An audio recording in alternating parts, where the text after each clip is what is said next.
یہ عقیدہ کہاں سے نکل آیا کہ آپ ان کے جھنڈے اٹھا لیں اور ان کے جلسے کریں اور ان کے عرس منائیں اور یوم میلاد منائیں؟ 1300 سال میں صرف ایک ہی عقیدہ رہا کہ غلطی پر تھے، ان کا طرز عمل خروج تھا، کسی نے بغاوت کہا، کیوں کہ خلیفہ راشد کے خلاف نکلے تھے۔ عقیدہ تو یہ تھا کہ چپ رہیں، تم نے اپنی چپ توڑ دی اور نعرے لگا کر دل واسطہ مولا علی اور مرتضیٰ کے بغض کو پھیلانا شروع کر دیا۔ تم نے زبان کھولی، کھولتے مولا علی کہنے میں کھولتے تو بات تھی، ایمان تھا، تم نے ان کو مولا بنایا جن کے لیے ائمہ چپ کرواتے رہے کہ چپ زبان بند رکھیں، سب و شتم نہیں کرنا، لان تان نہیں کرنی، تفسیق و تکفیر نہیں کرنی، وہ چپ کراتے رہے تاکہ صحابہ کا کہ جو ایک نسبت ہے اس کی وجہ سے تعظیم رہے، معاملہ اللہ پہ چھوڑ دیں، ختم۔ عثمان بن مظعون ایک صحابی تھے بوڑھے، ام العلا کہتی ہیں کہ میں ان کی خدمت کیا کرتی تھی، بہت بوڑھے ہو چکے تھے۔ وہ جب فوت ہوئے تو نبی الاسلام ہمارے ہاں تشریف لائے میت کو دیکھنے کے لیے، تو میں نے ان کی میت کو مخاطب کر کے کہا کہ عثمان تیرے لیے تو آخرت کی زندگی میں اللہ کی نعمتیں ہیں، جنتیں ہیں۔ تو نبی الاسلام پاس کھڑے تھے، آپ نے فرمایا کہ تمہیں کس نے بتا دیا؟ اللہ اکبر۔ پھر آپ علیہ السلام نے فرمایا کہ مجھے تو اپنے بارے میں نہیں پتا، حالانکہ میں اللہ کا رسول ہوں، کہ میرے ساتھ یا تمہارے ساتھ کیا کیا جائے گا؟ تم نے یہ کیسے کہہ دیا کہ یہ جنتی ہے؟ کتنے خطرناک الفاظ ہیں یہ، حالانکہ نبی الاسلام تو قطعی جنتی ہیں، لیکن آپ نے امت کی تعلیم کے لیے فرمایا، اور یہ الفاظ قرآن میں بھی ہیں، سورۃ الاحقاف میں پارہ نمبر 26 کے پہلے صفحے پر، اے نبی تم فرماؤ میں کوئی نیا رسول نہیں ہوں، مجھ سے پہلے بھی رسول گزرے ہیں، اور مجھے تو خود نہیں پتا کہ خود میرے ساتھ اور تمہارے ساتھ کیا ہونے والا ہے، میں تو اللہ کی وحی کا پابند ہوں۔ ام العلا کہتی ہیں جیسے ہی میں نے حضور سے یہ بات جب سنی نا، میں کہتا ہوں کہ اس تکلیف کا آپ اندازہ کر سکتے ہیں کہ وہ تو کتنے جذبے اور شوق میں نعرہ لگا رہی تھیں کہ ہر صحابی نبی جنتی جنتی، ہاں، اور حضور کہہ رہے ہیں کہ تمہیں کس نے بتا دیا؟ حالانکہ میں اللہ کا رسول ہوں، مجھے تو اپنے بارے میں اور تمہارے بارے میں بھی نہیں پتا۔ ام العلا کے الفاظ ہیں اللہ کی قسم اس کے بعد میں نے کبھی کسی کے لیے نہیں کہا کہ یہ جنتی ہے، اللہ جانے اس بندے کا معاملہ جانے۔ پھر کہتی ہیں کچھ دن بعد مجھے خواب میں نا ایک پانی کا چشمہ دکھایا گیا، بڑا خوبصورت، حضرت عثمان بن مظعون، میں نے حضور سے اس خواب کا ذکر کیا تو آپ نے فرمایا ہاں یہ عثمان کا عمل ہے۔ پھر حضور نے کنفرم کیا، اور وہ بھی حضور نے کر دیا، کوئی اور نہیں کر سکتا تھا، ورنہ تو وہ خود ہی کر لیتی نا۔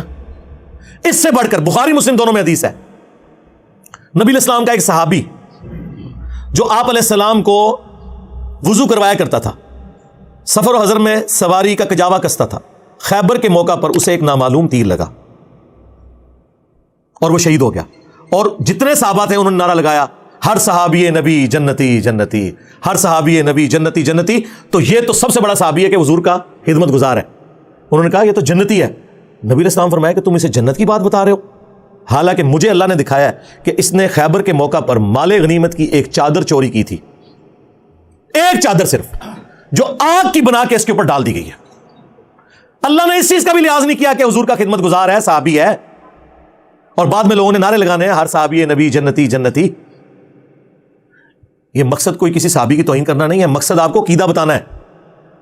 اس اعتبار سے تو ہر کلمہ کو بھی جنتی ہے، جو کلمہ پڑھنے والا ہے، ہر مسلمان نے جنت میں جانا ہے کہ نہیں جانا، اسی امید میں ہے نا انشاءاللہ۔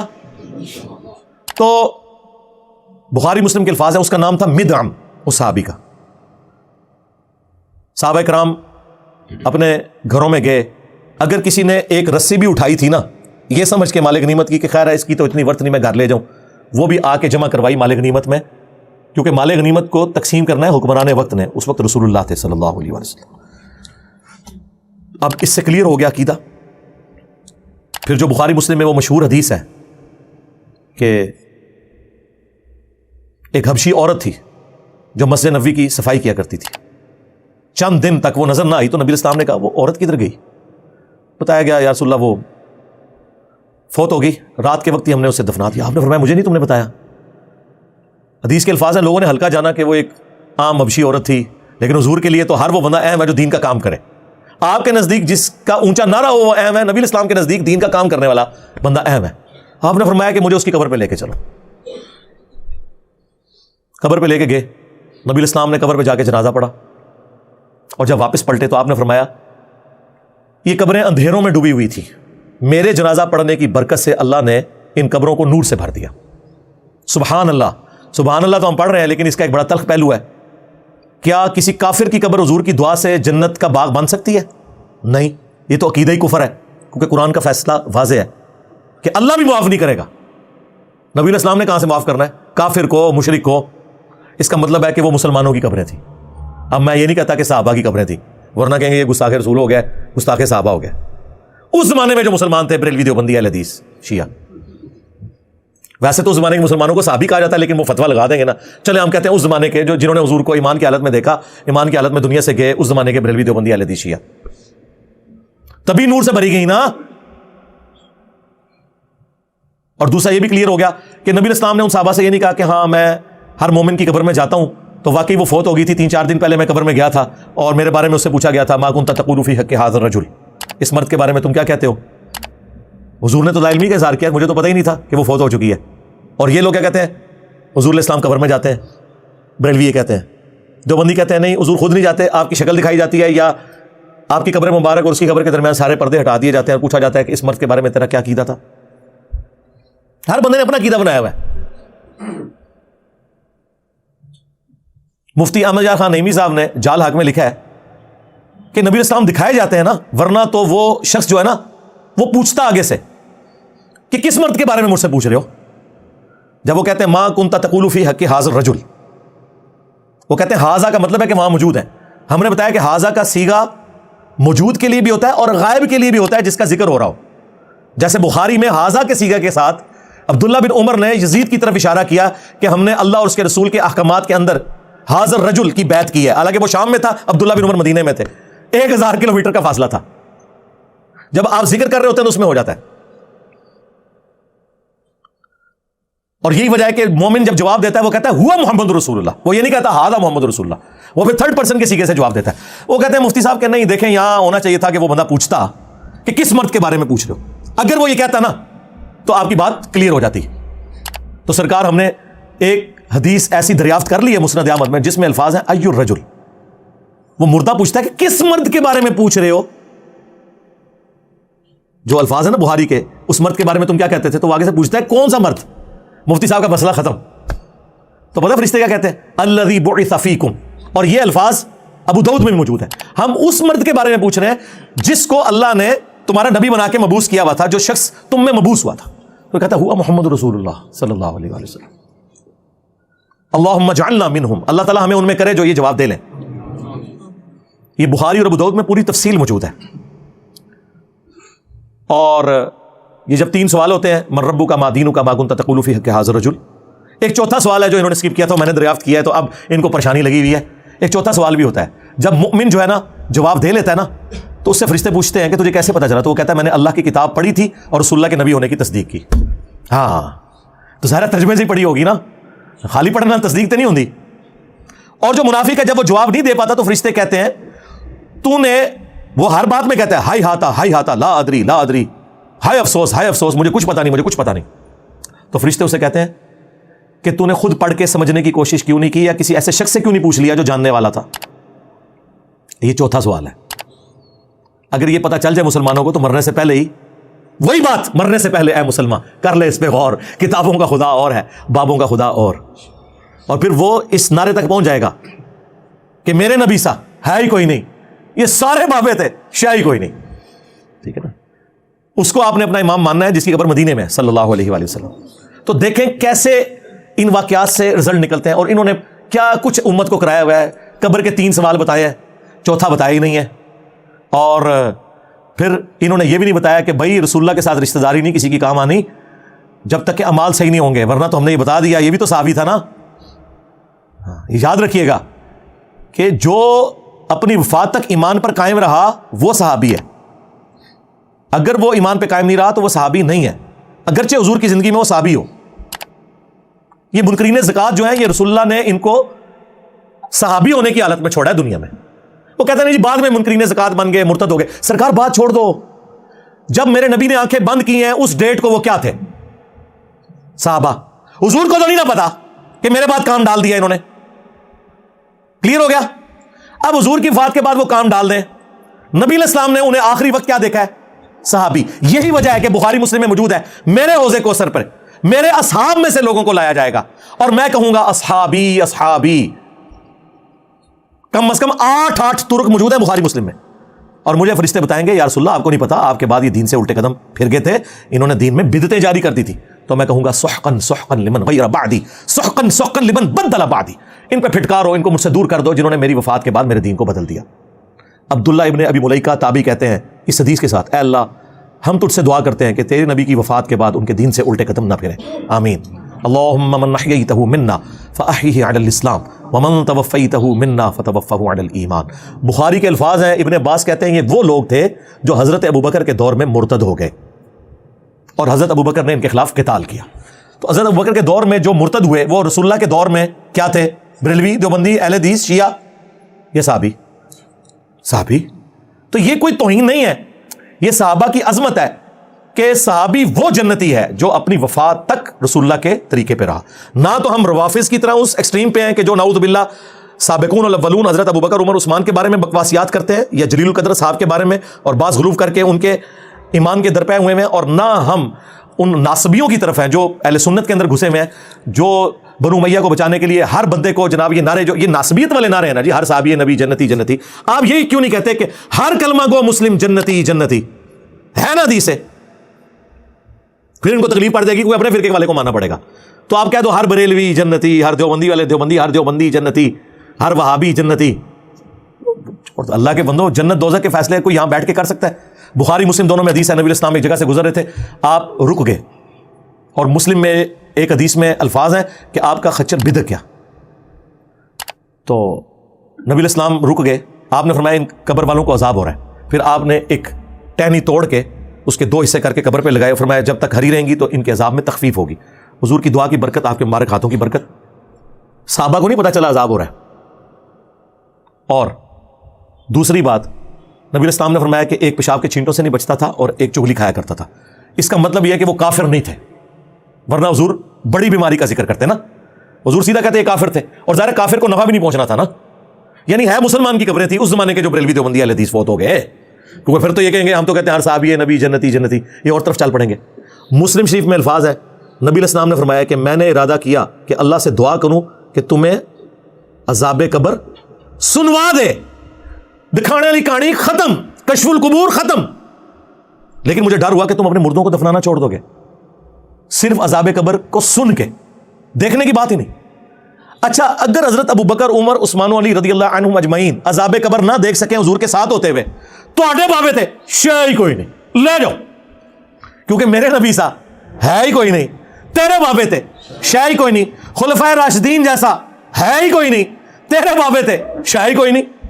اگر ان کو نہیں عذاب قبر نظر آ رہا, اور یہاں کہتے ہیں جی وہ بتا دیتے ہیں جی کشف, اور چھڑ دو کشف القبور. میں پرچی پہ اپنی میکینیکل انجینئرنگ کا فارمولا لکھ کے دیتا ہوں, مشین ڈیزائن کا, میکینکس آف مٹیریل کا, تو آڈا زندہ بابا مردہ بابا تک کے پڑھ کے سنا دے منو کے لکھے ہے. سمجھانا نے چھڑ دو, سمجھانا چھڑ دو, صرف 10 دفعے کے لکھیا کیا ہے. اور ایک قیامت تک چیلنج ہے, جس نے انجینئرنگ نہیں کی تھی وہ پڑھ نہیں سکتا. یہ کہتے ہیں نا بابوں کے پاس علم لدنی ہے, روحانی علم ہوتا ہے. سرکار اللہ نے تو آندھی ہے نا میکینیکل انجینئرنگ, تو سارے بابیاں دی عزت ویسے سٹیک تے لگی ہے. تواڈے بابے کس دن کام آنے باہر نکلن, چلو جڑے باہر نے وہ کٹھے ہو کے پڑھ کے 10 دن منہ جھوٹا کر دیں, دل چھوڑ دیں. میں تو کہتا ہوں سامنے پڑھیں. ویسے تو میرا یقین ہے کہ اکثر بابے اگر میں انہیں کہوں نا قرآن تجوید سے پڑھیں, وہ بھی نہیں پڑھ سکتے. دیکھ کے بھی سنت اذکار دیکھ کے تجوید سے پڑھ کے بتا دے, اکثر نہیں پڑھ سکتے. اس کا چیک یہ ہوگا کہ جب بریلویوں کا بابا آئے گا ہم دیوبندی کاری بٹھا لیں گے, وہ پہلے عربی غلطی کر لوے گا, اور دیوبندیوں کا بابا آئے گا ہم بریلوی کاری بٹھا لیں گے. ساڑھے کو تو مسئلہ سیدھا سیدھا ہے کہ سیدھے کر سکتے ہیں. تو یہ سارے ان لوگوں کے ڈھکوسلے ہیں, انہیں پتہ ہی نہیں بھائی کتابوں کا دین اور ہے. مرنے سے پہلے اے مسلمان کر لے اس پہ غور, کتابوں کا خدا اور ہے, بابوں کا خدا اور, کتابوں کا دین اور ہے, بابوں کا دین اور, کتابوں کا پیمبر اور ہے, بابوں کا پیمبر اور. اگرچہ وہ بابے بھی اسی پیمبر, اسی دین, اسی خدا کو مانتے ہیں, لیکن ان کوالٹیز کے ساتھ نہیں مانتے جو آسمان سے نازل ہوئی ہیں, بلکہ ان کوالٹیز کے ساتھ جو ان کے بزرگوں نے کلیم کی ہوئی ہیں. تو اس طرف واپس ہیں جو میں نے کہا, نبی اسلام نے کہا میرے حوض کوثر پہ لوگ لائے جائیں گے. ٹھیک ہے, بخاری مسلم میں باقاعدہ حدیث موجود ہے کہ عرب کے قبائل مرتد ہو گئے حضرت ابوبکر کے دور میں. تو مرتد کون ہوتا ہے؟ جو پہلے مسلمان ہو. المستدرک الحاکم میں, سنن دارمی میں موجود ہے. نبی اسلام نے آیت تلاوت کی, اذا جاء نصر اللہ والفتح ورأیت الناس يدخلون فی دین اللہ افواجا, کہ اللہ کی مدد آ پہنچی اور تم دیکھ رہے ہو کہ لوگ گروہ در گروہ دین میں داخل ہو رہے ہیں. نبی اسلام نے یہ آیت تلاوت کر کے کہا کہ ان قریب میری وفات کے بعد لوگ گروہ در گروہ دین سے نکل بھی جائیں گے. اور یہی ہوا. کئی لوگوں کا کنوکشن والا ایمان نہیں تھا, انہوں نے رسول اللہ کو قریش کے ایک سردار کے طور پر ایک واریر کا غلبہ مان لیا عرب کی سرزمین پہ اور ان کی بیعت کر لی. پیغمبر ان کو اس لیے ماننا پڑا کہ نبی علیہ السلام پیغمبر بھی تھے، ادروائز ان کا پیغمبر ماننا کنوکشن والا نہیں تھا. اسی لیے قرآن میں یہ آیت نازل ہوئی کہ اعرابی لوگ کہتے ہیں کہ ہم ایمان لے کر آئے. قالت الاعراب آمنا، اے نبی ان سے فرماؤ تم ایمان نہیں لائے بلکہ تم کہو ہم اسلام لے کے آئے، ایمان تو تمہارے دلوں میں بھی داخل ہی نہیں ہوا. سرکار اگر حضور پہ ڈائریکٹ کوئی اسلام لے کر آئے تو اللہ تعالیٰ انہیں کہہ رہا ہے ایمان ابھی داخل نہیں ہوا، تو آڑے بابے تشائی کوئی نہیں جب تک کہ وہ قرآن و سنت کے مطابق نہیں چلیں گے. اور یہی وہ لوگ تھے جو بعد میں پھر نبی علیہ السلام کا دین چھوڑ گئے، جن کے خلاف حضرت ابوبکر نے قتال کیا، جو بخاری مسلم میں آتا ہے. اور بخاری مسلم میں انہی لوگوں کے بارے میں ہے کہ حوض کوثر سے انہیں دھتکارا جائے گا اور حضور کہیں گے اصحابی اصحابی، یہ میرے صحابہ ہیں. لیکن فرشتے بتائیں گے آپ کے بعد انہوں نے دین بدل دیا. نبی علیہ السلام انہیں پہچان لیں گے، ظاہر شکلوں سے پہچانتے ہوں گے نا، لیکن یہ نہیں پتا ہوگا کہ بعد میں کیا کیا. بلکہ بخاری مسلم کے الفاظ ہیں، میں اس وقت وہی کہوں گا جو عبد صالح عیسیٰ ابن مریم کہیں گے کہ اللہ جب تک میں ان میں موجود تھا ان پر گواہ تھا، جب تو نے مجھے اٹھا لیا پھر تو ان پر گواہ تھا. اب یہ تیرے بندے ہیں، چاہے انہیں معاف کر چاہے انہیں عذاب دے. لیکن اللہ تعالیٰ کیا فرما رہا ہے کہ آج کے دن سچوں کو ان کا سچا عقیدہ ہی نفع دے گا. سورۃ المائدہ کی آخری آیات حضور نے تلاوت کی کہ جس طرح عیسیٰ ابن مریم اپنے فالورز کے غلط عقائد سے قیامت کے دن اعلان برات کر دیں گے نا، میں بھی کہوں گا کہ یا اللہ جب تک میں ان میں موجود تھا ان پر گواہ تھا، میرے جانے کے بعد جو کچھ انہوں نے کیا یہ خود اپنے اعمال کے جواب دیں. اچھا دیکھیں اللہ کے نبی ایک ایک بات بتا گئے کیونکہ حضور کو غیبی خبر بتائی گئی تھی. اچھا بعض لوگ اس میں یہ بھی کہتے ہیں، دیکھیں آپ کہہ رہے ہیں حضور علیہ السلام کو علم، ہم کب کہتے ہیں جو حضور کا علم غیب نہ مانے وہ کافر ہے. ذہن میں رکھیے گا ہمارا اختلاف یہ ہے کہ جتنا حضور کو بتایا گیا بس آپ نے اتنا ماننا ہے، خود سے کلیم نہیں کرنا ان کے بارے میں. تو حضور کو بس اتنا بتایا گیا تھا کہ آپ کے کچھ ساتھی مرتد ہو جائیں گے، یہ نہیں بتایا گیا تھا کون سے. جبھی تو آپ قیامت والے دن سب کوئی بلا بلا کے حوض کوثر پہ مشروب پلا رہے ہوں گے، ورنہ حضور کو اگر پہلے پتہ چل جائے تو آپ ہمیں پتہ چل جائے ہم تو کہیں یار دور ہو جا، تو نے تو بعد میں بیڑا غرق کیا ہے نہ ستوں. فرشتے بتائیں گے یا رسول اللہ آپ کے بعد انہوں نے دین سے پیچھے ہٹ گئے تھے. تو یہ خبر آپ کو دنیا میں بتائی گئی ہے کہ آپ کے بعد کچھ لوگوں نے کام ڈالنا ہے. لیکن اسی لیے انصار مدینہ کو حضور نے کہا تھا نا، بخاری مسلم میں حدیث ہے، انصار مدینہ میں تمہارے گھروں میں فتنے ایسے اترتے ہوئے دیکھ رہا ہوں جیسے آسمان سے بارش، اور میرے بعد اور لوگوں کو تم پر ترجیح دی جائے گی، صبر کرنا یہاں تک کہ حوض کوثر پہ آ کے مجھے ملنا. حوض کوثر پہ پھر وہی سحقا سحقا لمن غیر بعدی. انصار مدینہ نے اتنی قربانیاں کی ان کے اوپر، بعد میں بنو امیہ نے جو کچھ ان کے ساتھ کیا ہے وہ آپ کے سامنے ہے. مولا علی کے بارے میں حدیث ہے صحیح مسلم میں، علی سے محبت نہیں رکھے گا مگر مؤمن، علی سے بغض نہیں رکھے گا مگر منافق. اور بخاری مسلم میں انصار مدینہ کے بارے میں سیم الفاظ ہیں، انصار مدینہ سے صرف مومن ہی محبت رکھیں گے اور انصار مدینہ سے صرف منافق ہی بغض رکھیں گے. اسلام کے لیے قربانیاں دی لیکن بعد میں ان کے ساتھ جو کچھ ہوا. تو یہ ایک پورا ایک ٹاپک ہے، اور یہی ٹاپک ہے جو کربلا تک آپ کو الٹیمیٹلی لے جاتا ہے کہ کربلا کیوں ہوئی. کربلا سے زیادہ امپورٹنٹ ہے کربلا کا پس منظر.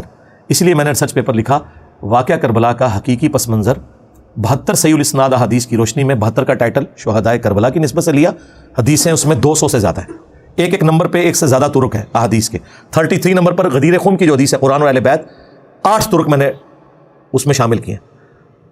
خلفائے راشدین کون ہیں اور حضرت عمر فاروق کی شہادت سے لے کے رضی اللہ تعالیٰ عنہ شہادت کربلا تک احادیث میں نے ساری جمع کی ہیں. اکثر بخاری اور مسلم سے ہیں، جو ادر دین بخاری مسلم ہے اس میں نے دور حاضر کے بڑے محدثین کی تحقیم لگائی ہے. شیخ البانی کی، شیخ زبیر لیزئی کی، شیخ شعیب آرناؤت کی، سلیم اسد صاحب کی، اور لوگوں کی. کوئی ایک حدیث بھی ایسی نہیں ہے جس کے اوپر صحت کا حکم بڑے محدثین کا موجود نہ ہو. الحمدللہ. یہ تو ہو سکتا ہے کہ کچھ کے ساتھ کچھ محدثین ایگری کرتے ہوں، کچھ کے ساتھ کچھ، لیکن یہ نہیں ہوگا کہ کوئی ایسی حدیث ہو جس کے ساتھ کوئی بھی ایگری نہ کرتا ہو. تو جس کا اعتماد جس کے اوپر، اور اکثر حدیث تو بخاری مسلم سے. میں تو کہتا ہوں ایک حدیث ہی کافی ہے. وَيْحَ عَمَّارَ تَقْتُلُهُ الْفِئَةُ الْبَاغِيَةُ يَدْعُوهُمْ إِلَى اللَّهِ وَيَدْعُونَهُ إِلَى النَّارِ. وَيْحَ عَمَّارَ، افسوس ہے عمار، تجھے ایک باغی جماعت قتل کرے گی، تو نے اللہ اور جنت کی طرف بلائے گا، وہ جماعت جہنم کی طرف بلا رہی ہوگی. یہ ایک حدیث بخاری مسلم کی یہ پورے کے پورے مقدمے کو کلیئر کر دیتی ہے کہ مولا علی علیہ السلام اور ان کے ساتھیوں کی پارٹی حق پہ تھی، اور جو خلفائے راشدین کے مخالفین تھے حضرت ابوبکر، عمر، عثمان اور حضرت علی کے مخالفین، وہ دوسری والی جماعت تھی. تو ہم الحمدللہ خلفائے راشدین کے ساتھ ہیں، اہل البیت کے ساتھ ہیں. اللہ تعالیٰ دنیا اور آخرت میں ہمارا خاتمہ اسی عقیدے کے اوپر کرے اور آخرت میں انہی بڑی ہستیوں کے ساتھ ہمیں محشور فرمائے. صلوا علی محمد و آل محمد، اللہم صلی علی محمد و علی آل محمد و اصحاب محمد و ازواج محمد اجمعین الی یوم الدین، آمین.